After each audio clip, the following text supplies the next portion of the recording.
السلام علیکم ورحمۃ اللہ وبرکاتہ نحمدہ ونصلی علی رسولہ الکریم اما بعد فاعوذ باللہ السمیع العلیم من الشیطان الرجیم من حمزہ ونفخہ ونفثہ بسم اللہ الرحمن الرحیم۔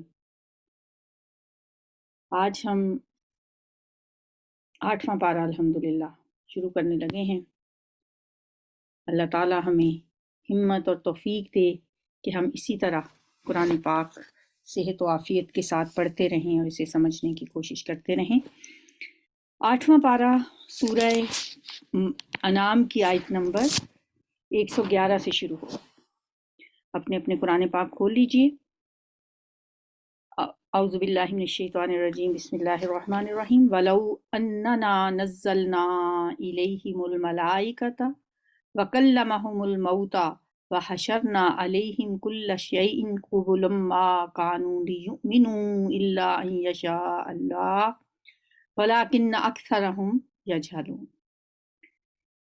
سورہ انعام میں ہم پیچھے بھی ہم نے پڑھا کہ اہل مکہ بار بار یہ مطالبہ کرتے تھے کہ کوئی نشانی کیوں نہیں دکھائی جاتی، کوئی معجزہ کیوں نہیں دکھایا جاتا، جس عذاب کی آپ باتیں کرتے ہیں وہ عذاب آپ لے کیوں نہیں آتے۔ تو 8ویں پارے کے آغاز میں اسی بات کا جواب دیا جا رہا ہے۔ فرمایا وَلَوْ أَنَّنَا نَزَّلْنَا إِلَيْهِمُ الْمَلَائِكَةَ، اگر ہم فرشتے بھی ان پر نازل کر دیتے، نشانیاں مانگ رہے ہیں نا، اگر ہم یہ نشانی ان کو دکھا دیتے کہ ان پہ فرشتے اتر رہے ہیں، وَكَلَّمَهُمُ الْمَوْتَى، اور مردے ان سے باتیں کرتے، اور دنیا بھر کی چیزوں کو ہم ان کی آنکھوں کے سامنے جمع کر دیتے، تب بھی یہ ایمان لانے والے نہ تھے، مگر یہ کہ مشیت الہی یہی ہو کہ یہ ایمان لائیں۔ مگر اکثر لوگ نادانی کی باتیں کرتے ہیں، اور ہم نے تو اسی طرح ہمیشہ شیطان انسانوں اور شیطان جنوں کو ہر نبی کا دشمن بنایا ہے، جو ایک دوسرے پر خوش آئند باتیں دھوکے اور فریب کے طور پر القاء کرتے رہے ہیں۔ اگر تمہارے رب کی مشیت یہ ہوتی کہ وہ ایسا نہ کریں تو وہ کبھی نہ کرتے، بس تم انہیں ان کے حال پہ چھوڑ دو کہ اپنی الزام تراشیاں کرتے رہیں۔ یہ سب کچھ ہم انہیں اسی لیے کرنے دے رہے ہیں کہ جو لوگ آخرت پر ایمان نہیں رکھتے ان کے دل اس خوشنما دھوکے کی طرف مائل ہوں اور وہ اس سے راضی ہو جائیں اور ان برائیوں کا اکتساب کریں جن کا اکتساب وہ کرنا چاہتے ہیں۔ وَلِيَرْزَوْهُ وَلِيَقْتَرِفُوا مَا هُمْ مُقْتَرِفُونَ۔ پھر جب حال یہ ہے تو کیا میں اللہ کے سوا کوئی اور فیصلہ کرنے والا تلاش کروں؟ اَوَغَيْرَ اللَّهِ أَبْتَغِي حَاكَمًا، حالانکہ اس نے پوری تفصیل کے ساتھ آپ کی طرف کتاب نازل کر دی ہے، یعنی نبی صلی اللہ علیہ وآلہ وسلم سے خطاب ہے کہ اللہ تعالیٰ نے آپ کی طرف کتاب نازل کر دی ہے، اور جن لوگوں کو ہم نے آپ سے پہلے کتاب دی تھی وہ جانتے ہیں کہ یہ کتاب آپ کے رب ہی کی طرف سے حق کے ساتھ نازل ہوئی ہے، لہٰذا آپ شک کرنے والوں میں شامل نہ ہوں۔ آپ کے رب کی بات سچائی اور انصاف کے اعتبار سے کامل ہے، کوئی اس کے فرامین کو تبدیل کرنے والا نہیں، اور وہ سب کچھ سنتا اور جانتا ہے۔ وَتَمَّتْ كَلِمَةُ رَبِّكَ صِدْقًا وَعَدْلًا لَا مُبَدِّلَ لِكَلِمَاتِهِ وَهُوَ السَّمِيعُ الْعَلِيمُ وَهُوَ السَّمِيعُ الْعَلِيمُ۔ اے نبی صلی اللہ علیہ وآلہ وسلم، اگر آپ ان لوگوں کی اکثریت کے کہنے پر چلو گے جو زمین میں بستے ہیں تو وہ آپ کو اللہ کے راستے سے بھٹکا دیں گے، وہ تو محض گمان پر چلتے اور قیاس آرائیاں کرتے ہیں، در حقیقت آپ کا رب زیادہ بہتر جانتا ہے کہ کون اس کے راستے سے ہٹا ہوا ہے اور کون سیدھی راہ پر ہے۔ پھر اگر آپ لوگ اللہ کی آیات پر ایمان رکھتے ہیں تو جس جانور پر اللہ کا نام لیا گیا ہو اس کا گوشت کھاؤ۔ فَكُلُوا مِمَّا ذُكِرَ اسْمُ اللَّهِ عَلَيْهِ إِن كُنتُم بِآيَاتِهِ مُؤْمِنِينَ۔ آخر کیا وجہ ہے کہ آپ وہ چیز نہ کھاؤ جس پر اللہ کا نام لیا گیا ہو، حالانکہ جن چیزوں کا استعمال مجبوری کی حالت کے سوا دوسری تمام حالتوں میں اللہ نے حرام کر دیا ہے، ان کی تفصیل وہ آپ کو بتا چکا ہے۔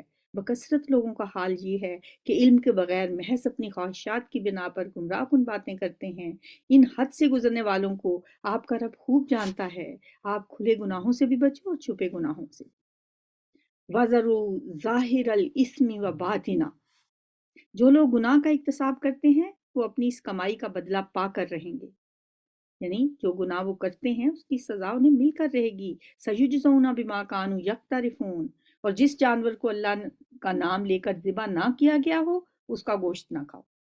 اور ایسا کرنا گناہ ہے۔ شیاطین اپنے ساتھیوں کے دلوں میں شکوک اور اعتراضات ڈالا کرتے ہیں تاکہ وہ تم سے جھگڑا کریں، لیکن اگر تم نے ان کی اطاعت قبول کر لی تو یقیناً تم مشرک ہو۔ اومن کان میتن فاحییناہ وجعلنا لہ نورا یمشی بہ فی الناس، کیا وہ شخص جو پہلے مردہ تھا پھر ہم نے اسے زندگی بخشی اور اس کو وہ روشنی عطا کی جس کے اجالے میں وہ لوگوں کے درمیان زندگی کی راہ طے کرتا ہے۔ کیا ایسا شخص اس شخص کی طرح ہو سکتا ہے جو تاریکیوں میں پڑا ہو اور کسی طرح ان سے نہ نکلتا ہو؟ یعنی تم کس طرح یہ توقع کر سکتے ہو کہ جس انسان کو انسانیت کا شعور نصیب ہو چکا ہو، یعنی اسے زندہ قرار دیا گیا، جو علم کی روشنی میں ٹیڑھے رستوں کے درمیان حق کی سیدھی راہ کو صاف دیکھ رہا ہے، وہ ان بے شعور لوگوں کی طرح دنیا میں زندگی بسر کرے گا جو نادانی اور جہالت کی تاریکیوں میں بھٹکتے پھر رہے ہیں؟ کیا یہ دونوں کبھی برابر ہو سکتے ہیں؟ کافروں کے لیے تو اسی طرح ان کے اعمال خوشنما بنا دیے گئے ہیں۔ کذالک زین للکافرین ما کانوا یعملون، اور اسی طرح ہم نے ہر بستی میں اس کے بڑے بڑے مجرموں کو لگا دیا ہے کہ وہاں اپنے مکر و فریب کا جال پھیلائیں۔ دراصل وہ اپنے فریب کے جال میں آپ پھنستے ہیں مگر انہیں اس کا شعور نہیں ہے۔ وَإِذَا جَاءَتْهُمْ آيَةٌ قَالُوا لَن نُّؤْمِنَ حَتَّىٰ نُؤْتَىٰ مِثْلَ مَا أُوتِیَ رُسُلُ اللَّهِ، جب ان کے سامنے کوئی آیت آتی ہے تو وہ کہتے ہیں ہم نہ مانیں گے جب تک کہ وہ چیز خود ہم کو نہ دی جائے جو اللہ کے رسولوں کو دی گئی ہے۔ استغفر اللہ، ایسے مطالبے کرتے ہیں۔ اللہ زیادہ بہتر جانتا ہے کہ اپنی پیغام بری کا کام کس سے لے۔ اللہ عالم حیث یجعل رسالتہ، اللہ کو پتہ ہے اس نے کس کو اپنا پیغمبر بنانا ہے اور کس طرح لے۔ قریب ہے وہ وقت جب یہ مجرم اپنی مکاریوں کی پاداش میں اللہ کے ہاں ذلت اور سخت عذاب سے دوچار ہوں گے۔ فَمَن يُرِدِ اللَّهُ أَن يَهْدِيَهُ يَشْرَحْ صَدْرَهُ لِلْإِسْلَامِ، بس یہ حقیقت ہے کہ جسے اللہ ہدایت بخشنے کا ارادہ کرتا ہے اس کا سینہ اسلام کے لیے کھول دیتا ہے، اور جسے گمراہی میں ڈالنے کا ارادہ کرتا ہے اس کے سینے کو تنگ کر دیتا ہے اور ایسا دباتا ہے کہ اسلام کا تصور کرتے ہی اسے ایسے لگتا ہے کہ گویا اس کی روح آسمان کی طرف پرواز کر رہی ہے۔ اس طرح اللہ حق سے فرار اور نفرت کی ناپاکی ان لوگوں پر مسلط کر دیتا ہے جو ایمان نہیں لاتے، یعنی جو لوگ ایمان نہیں لاتے اللہ انہی کا سینہ اسلام کے لیے تنگ کرتا ہے اور انہیں ہدایت بخشنے کا ارادہ نہیں کرتا۔ اللہ پھر ایسے لوگوں کو ہدایت نہیں دیا کرتا، حالانکہ یہ راستہ تمہارے رب کا سیدھا راستہ ہے اور اس کے نشانات ان لوگوں کے لیے واضح کر دیے گئے ہیں جو نصیحت قبول کرتے ہیں۔ ان کے رب کے پاس ان کے لیے سلامتی کا گھر ہے، لہم دار السلام عند ربہم وہو ولیہم بما کانوا یعملون، اور وہ ان کا سرپرست ہے اس صحیح طرز عمل کی وجہ سے جو انہوں نے اختیار کیا۔ وَيَوْمَ يَحْشُرُهُمْ جَمِيعًا يَا مَعْشَرَ الْجِنِّ قَدِ اسْتَكْثَرْتُم مِّنَ الْإِنسِ، جس روز اللہ ان سب لوگوں کو گھیر کر جمع کرے گا اس روز وہ جنوں سے یعنی شیاطین جن سے خطاب کر کے فرمائے گا کہ اے گروہ جن، تم نے تو نوع انسانی پر خوب ہاتھ صاف کیا، بہت سے لے لیے تم نے انسانوں میں سے جو ان کے رفیق تھے وہ عرض کریں گے اے پروردگار، ہم میں سے ہر ایک نے دوسرے کو خوب استعمال کیا ہے، اب ہم اس وقت پر آ پہنچے ہیں جو تو نے ہمارے لیے مقرر کیا تھا۔ اللہ فرمائے گا اچھا اب آگ تمہارا ٹھکانہ ہے۔ النار مثواکم خالدین فیہا الا ما شاء اللہ، اس میں تم ہمیشہ رہو گے، اس سے بچیں گے صرف وہی جنہیں اللہ بچانا چاہے۔ بے شک تمہارا رب دانا اور علیم ہے، ان ربک حکیم علیم۔ دیکھو اس طرح ہم آخرت میں ظالموں کو ایک دوسرے کا ساتھی بنائیں گے۔ وَكَذَلِكَ نُوَلِّي بَعْضَ الظَّالِمِينَ بَعْضًا بِمَا كَانُوا يَكْسِبُونَ، اس کمائی کی وجہ سے جو وہ دنیا میں ایک دوسرے کے ساتھ مل کر کرتے تھے۔ رکوع نمبر 3۔ اس موقع پر اللہ ان سے یہ پوچھے گا کہ اے گروہ جن و انس، کیا تمہارے پاس خود تم میں سے ایسے رسول نہیں آئے تھے جو تم کو میری آیات سناتے اور اس دن کے انجام سے ڈراتے تھے؟ وہ کہیں گے ہاں، ہم اپنے خلاف خود گواہی دیتے ہیں، آج دنیا کی زندگی نے ان لوگوں کو دھوکے میں ڈال رکھا ہے، مگر اس وقت وہ خود اپنے خلاف گواہی دیں گے کہ وہ کافر تھے۔ یہ شہادت ان سے اس لیے لی جائے گی کہ یہ ثابت ہو جائے کہ تمہارا رب بستیوں کو ظلم کے ساتھ تباہ کرنے والا نہ تھا، جبکہ ان کے باشندے حقیقت سے ناواقف ہوں۔ یعنی اللہ تعالیٰ غفلت میں نہیں کسی کو تباہ کرتا۔ وَمَا رَبُّكَ بِغَافِلٍ